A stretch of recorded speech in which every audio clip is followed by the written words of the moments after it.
Even before he reached the back gate, little Yuri could imagine how angry his father would be. His bearded form would suddenly appear on the back porch, furrowing his brows, and then he would yell in that voice that made it hard to breathe. It was so often hard to breathe. Yuri deeply inhaled now, expanding his ribs. He removed his glasses and exhaled a foggy breath, giving them a wipe. Today I will be strong, Yuri decided. Today I'm finally going to do it. Swinging arms high above his head, Yuri marched across the lawn to the back gate. The latch was easy to lift, and the old cedar door was easy to open. Once the other side, Yuri quickly crouched low, knowing he could barely be seen through the wooden slats. As long as he moved slowly, he could be mistaken for just another garbage can in the back alley. Yuri skulked towards the new recycler unit, feeling the thrill of getting away with his pretend bravery. He had wanted to see the forbidden machine ever since it had been installed.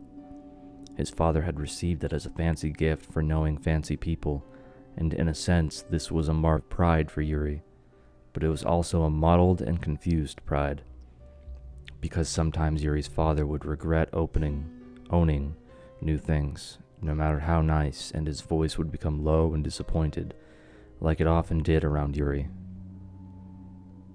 It was as if all of father's things were only as valuable as they were distracting, Yuri thought. In the end, everything became a waste of time. But the boy was too young to brood, and this new machine looked fun. Yuri placed his hand on the smooth, conical surface. It sort of resembled the pointed hat he had been given on his birthday, except the top was cut off, so it looked more like a volcano. He quickly glanced back at the porch through the wooden slats, double-checking of any sign of observers. Then, very delicately, his tiny frame crawled up the slopes of this silvery volcano. There were no handholds. He had to rely heavily on his knees. Once he reached the top, Yuri carefully removed an empty glass from his back pocket.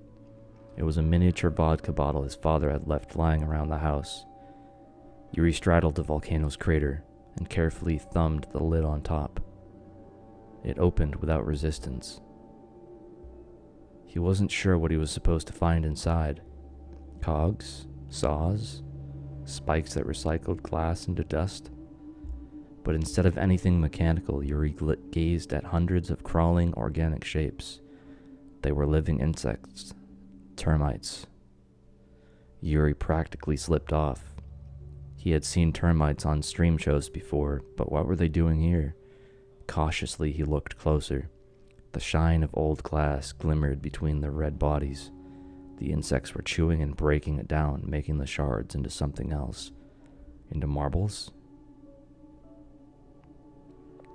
Dozens of termites held beautiful, clear marbles between their toothed jaws. The marbles were being circled about, cleaned and smoothed, some of them no longer larger than grains of sand. Wow, Yuri was entranced. The vodka bottle dangled between his fingers. He wanted to drop it straight down the middle into the heart of the operation.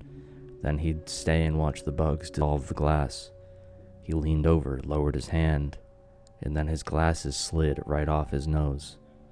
Blurriness. Fear. Yuri scrambled, trying to reach for his fallen sight, but it was soon lost in the hazy red soup. He dunked his arms, reaching and poking into the machine. He swatted using the vodka bottle, listening for the clink of his glasses. He heard nothing but the patter of tiny glass marbles.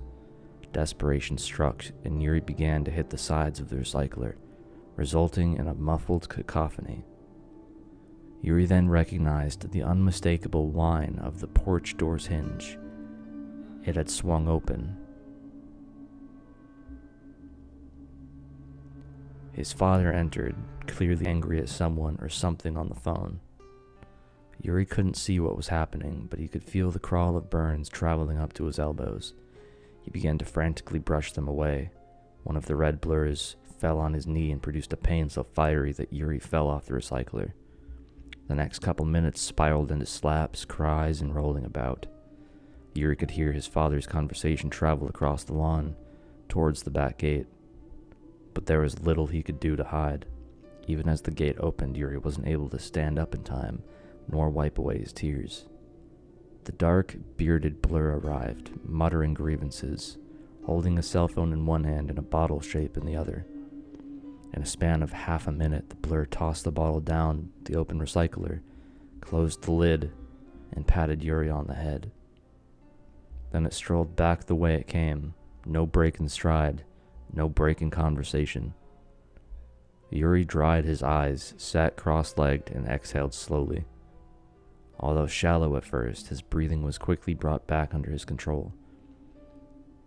He tried to determine what he was supposed to feel in this moment. Afraid? Ashamed? Would his father yell at him when he returned inside?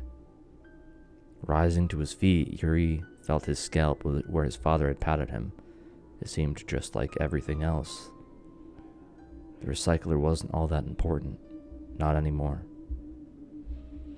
His father had made such a fuss about keeping Yuri away from the machine, saying how it was the most valuable thing he owned, and now it stood here among the other garbage cans, idle and neglected.